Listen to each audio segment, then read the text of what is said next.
Okay, maybe I owe my listeners and viewers an apology. I really, really ragged on my generation, the boomer generation, in a previous podcast. And I talked about so many of our problems that we've had.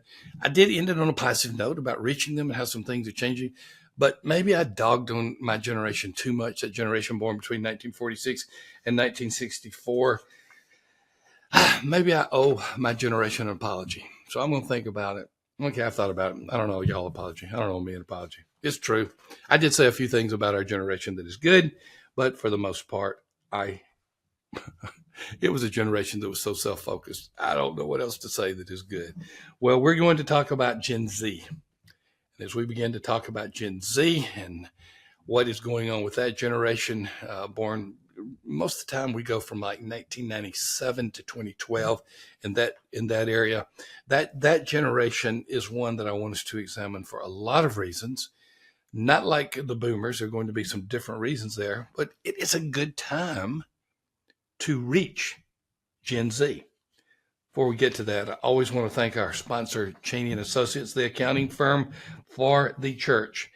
Listen to me. Don't let your finances be done in a weak way. Let your church finances be done by those who will make sure that everything is done well. You cannot put a cost with good finances. You just simply have to say, we have to have it. And Cheney and Associates gives you incredible value for church accounting, church finances, church bookkeeping. And really, I wish more and more churches would take this out of the hands of the volunteers and put it into the hands of those who know the tax code, who understand churches. And by the way, there are not a lot of accounting firms that understand churches as well. And that's all Cheney and Associates does. 1,100 churches. That's not just their specialty. That's their identity. They help the churches. I also want to commend to you the Church Advisory Podcast. Church Advisory Podcast is a relatively new podcast by Cheney and Associates. So go to your favorite podcasting app or YouTube. They do really well on YouTube, and just begin to get some of that wisdom about these issues that they will cover. Okay, we've been talking about our generations. Now, for those of you who don't know that, I just gave a quote from a '60s song. I will not sing talking about my generation, but we talked about the baby boomers because they were this large generation. And I'm skipping over from the baby boomers and Gen Z, I'm sorry, Gen X, and I'm skipping over millennials, and I'm going right to Gen Z. Now, why is that? One of the reasons is Gen Z is the first generation whose mind was shaped by the smartphone. Let me say it again. Gen Z was the first generation whose mind was shaped by the smartphone. I've talked about this before. I'll just give a little bit of overview, but think about it for a moment. This is the generation that there was the internet and all the access that you could have. And from there was a smartphone, so you could have the internet in your pocket. But then the greatest damage to Gen Z was when the internet connected to the smartphone then began integrating social media apps. Some of the, of course, first ones were, like Facebook and Twitter, which is now Z. And of course, we have many other, Snapchat and many other types of apps that young people use today. But what do those apps do? Those apps tell our young people how inadequate they are, how they don't measure up. Those apps, in addition to having terrible information in many of the sources, they also remind us that we are very much not as good as other people because everybody's perfect on social media. There are many of the apps that are used for bullying. And unfortunately, Gen Z has the highest suicide rate of any generation per capita that has ever come along. Gen Z has the highest emergency room self-harm rate. It means they tried to kill themselves but didn't, of any generation ever. This generation has the highest anxiety percentage, the highest depression percentage. This generation is called, and Jonathan Haidt said it well, they're the anxious generation. And then I read that incredible book. He's an agnostic Jew, Jonathan Haidt is, and I read that book and I said, I've got to apply this to the church. And so my new book, The Anxious Generation Goes to Church, addresses so much of these issues, but also from the positive perspective of how the church can make a difference. So I really want to talk about Gen Z because they have been shaped by the smartphone, with social media, internet, and then to make all of this such an incredible challenge for them, there's the polarization that is taking place in every facet of life. Certainly politics, but unfortunately, many times within the church and different realms of culture and society, it's like everybody has to take a side. And here we have the church, which is promising unity through Christ and his Spirit. And now we're hearing about all the sides that you have to take. So I want to talk about Gen Z and why there is never been a better time to reach them. But as I do this, I want you to understand you can include the older parts of Gen Alpha. So Gen Alpha, beginning in 2013, as we're recording this, they were just beginning to be teenagers right now. They have had the same awful effect from the smartphone as Gen Z. So Gen Alpha is just following right in line. Of my grandchildren, of the 10 living grandchildren, 5 are Gen Z, 5 are Gen Alpha. And I watch this very carefully because I'm looking to see what's happening to this generation. No family is exempt from this. No individual is. We could get into a lot about the anxious generation, but I want to look at it just from a perspective of reaching them. And to suggest to you, there has never been a better time to reach Gen Z than now. At Church Answers Research, we did a project on Gen Z. And in that project, we talked about, it's called New Surprising Insights. You can go to Church Answers and see it. If you happen to look at the show notes, not a whole lot of folks look at show notes, I know that. But if you happen to look at the show notes, it's in there as well, churchanswers.com, New Surprising Insights from the Unchurched. It was a greatly encouraging research project led by Sam Rayner on our team. And it basically found out that, hey, this generation is looking for opportunities to connect with people. They're not closed to the church. Quite the contrary. Many of them are more open to the church than we have seen in a long time. Now, there's a lot of them. There's well over 60 million, probably more than that are in this generation. So there's a lot of them. And it's just like the boomers, it's a big population group to reach. When you start talking about tens of millions of people, when you start talking about how many people are there in Gen Z to reach, you begin to see quite clearly that this generation has a large number that can be reached right now, and we need to reach them accordingly. So they are a large population group. There, as I indicated in the previous podcast, they're the population group we need to think about when we start talking about Matthew 9 and looking at the harvest fields and understanding that the harvest fields are plenty receptive to the gospel. We just need workers to go into the harvest field. So let's begin to look at some of these things that we want to know about Gen Z. Number one, there's a lot of them. Almost 70 million. I said 60 million. It's right under 70 million of them. A large portion of this generation are living here, and we can reach them now. What has happened to this anxious generation? The generation that Jonathan Haidt wrote about, the anxious generation, the generation I followed up with the perspective of church, the anxious generation goes to church. What has happened to this generation? We're seeing that their anxiety that is caused by the factors that I just described earlier, that anxiety is turning into opportunity and to receptivity. These young people are not stupid. They know that what is happening to them is not good. And many times they are looking for an alternative to what has been messing with their mind of an entire generation and now a second generation. And this affords the church, the local church, an incredible opportunity to reach this generation with the gospel. Now you say, how do we do that, Thom? Well, it's really complicated. Let me try to explain it in technical terms. You develop a relationship and bring them to church. I'm serious. This generation, Gen Z, if you invite them to church and walk into the building with them, they don't want to go by themselves, and probably offer to take them to lunch afterwards. They love it. They are highly receptive. And you say going to church is not the same thing as sharing the gospel.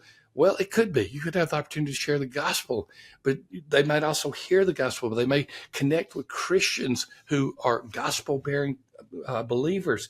And so this is an incredible time to reach this generation with the gospel. This anxiety that they have is turned into receptivity from the perspective of the gospel and from the perspective of the church. They are looking for solutions to their problems, and some of those solutions can be found through believers in the local church. If any of you know me that I have a strong view of local ecclesiology, which means I believe the local church is what God has given us to carry out his mission on earth. In fact, think about it. From Acts 2 all the way to Revelation 3, that entire swath of the New Testament was either written to the local church, was written about the local church, or was written in the context of the local church. The local church is God's plan A for his ministry on earth until Christ returns, and he didn't give us a plan B. I know local churches can be messed up. Local churches are messed up. But here's the reality of it. They are still being used by God to reach people with the gospel. Let me just give you an example with one of our sponsors, one of our friends. When we start, you hear us talk a good bit about Upward, the sports ministry. And you hear us talk about how much we love them and what a great job that they are doing. What Upward is doing, as an example, Upward is reaching a generation that is saying, connect me with others. And through their sports ministry, I think it began with basketball, and they've gotten all the way now to running and pickleball and 11 or 12 different sports. So one of these days I'm going to have to just list them all out because they have so many sports. But for example, their running ministry, their Upward running, it's so basic. All you need is one passionate leader in your church, and they'll help you organize a 5K for your church. And have you ever been in a 5K and you see how people, they just interact with each other? They like each other. They're for the same purpose. It's a great connecting. If a church is intentional about doing one of these 5Ks, it is so easy. And really, connect with Upward. Go to upward.org/runcoach. Set up an appointment with them and look and see how you can reach Gen Z and other generations through running ministry. That's why Upward has become one of the, this almost sounds a little bit cliche, up and coming ministries, even though they've been around for quite a while, to reach our communities with the gospel. I mean, order one of our demographic reports, Know Your Community. Order one of those and just see who is in the community. Look how many Gen Zs are there. Look how many boomers are there. Just look at the opportunities you have, and any church can do the 5K. I ran a 5K. Ran may be a stretch of the word a bit, but I did. I know I did not go fast because my 7-year-old grandson was running ahead of me as he ran backwards and laughed at me. So I know I was going pretty slow, but at the same time, 5K brings a lot of people together. So their anxiety is now turning to receptivity. And here's what they desire. I need to explain this. They desire an analog church. Now, what do I mean by an analog church? We often talk about the digital world, and sometimes we even talk about the digital church. The digital is just zeros and ones. It's choppy. It's highly effective, highly efficient. But think of one of those old digital clocks where the minute would flip over and there would be a new minute, or maybe even it would show on a screen, but it would just go so slowly and it would flip over. That's still digital though. That's digital changing like that. But think of a clock with a second hand on it. It runs smooth and continuous. It's like the difference between listening to a downloaded song that you stream are getting on one of your old LPs and putting it on a turntable with a handle and a needle and listening to it. Analog is very much about personal and in person. It's very much about touching in the best sense of the word. It's very much about being there for people, being present. And this generation, I'll be writing more about it. In fact, I have a book coming out in, I think, 2027, if I recall correctly, on the revival of the analog church. This generation wants someone to be there present for them, to pray with them, to walk to church with them, to be in groups with them. And so you're going to hear more and more about the analog church, and you're going to learn that Gen Z and then their generation that's following them, Gen Alpha, they're going to be returning to these analog churches. Yeah, we'll still have cool music and we'll still make use of digital tools, but analog, being there for person and in person, is where the church is headed. And this is a way to reach, and we could go on and on about this. This is a way to reach Gen Z, the first part of the anxious generation. They desire an analog church. And as I said, they really desire personal and in-person connections. When several years ago we went through the pandemic, I was doing an interview on another podcast show, and someone said, "Thom, you got to tell me, is the digital church the future?" Because everybody had gone digital. So much giving has gone digital, which I applaud. Services were being streamed. Many churches had not opened their doors yet. And I said, no, it's not the future. In person is the future. And he said to me, and I guess I'm saying it because I would have won the bet. He said, "I'd love to bet you on that." He said, I could bet you 3 years from now, we're going to have very few people who have to come in person to church. It's going to be digital and streaming. I said, "I don't think that's the way." I said, everything I see is people are hungry for in-person and personal. I don't always get it right, but I can tell you in that one particular situation, I got it right, and I'm glad it did. And the churches that emphasize that personal touch, that I will pray with you, I will be in a group with you, I'll walk alongside you, I'll mentor you, I'll disciple you. Those types of churches are going to be some of the healthiest churches going forward. And isn't it kind of funny? It's just what the Bible has always talked about. Jesus did not come through a Zoom call.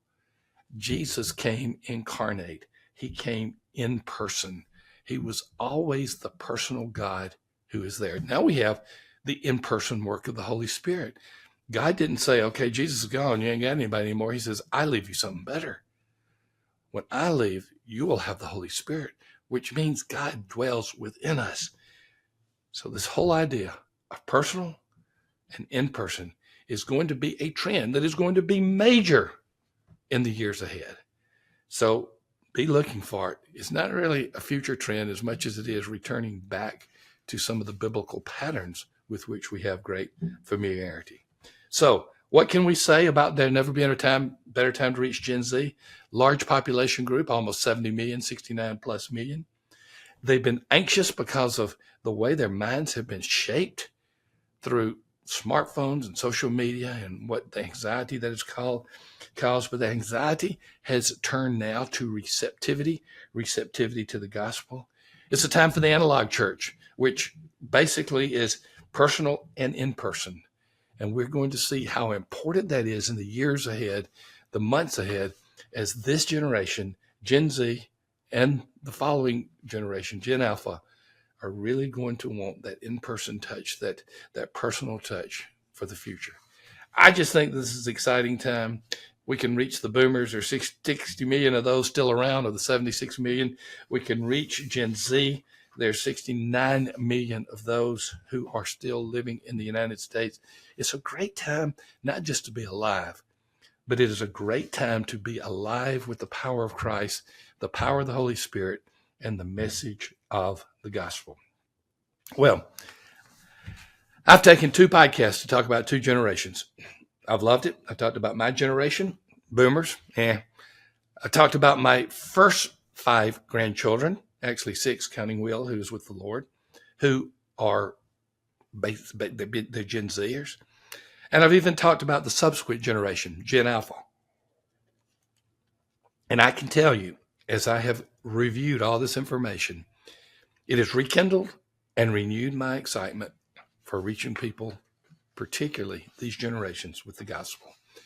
I recommend to you, once again, I commend to you to get a Know Your Community report so you can find out who these people are in your community. All right, I want to say one final word about Cheney & Associates.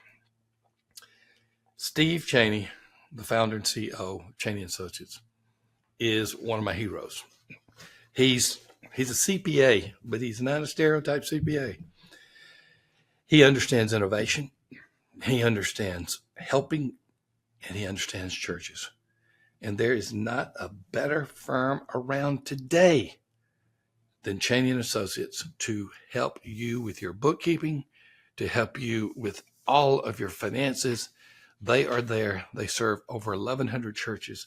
They are the accounting firm for the church. That's significant. They're the accounting firm for the church. Once again, you can reach them at CheneyAssociates.com/churchanswers, CheneyAssociates.com/churchanswers. Once again, don't forget their podcast, Church Advisory Podcast, and incredible.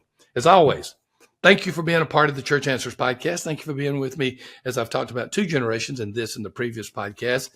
And thank you for watching us on YouTube.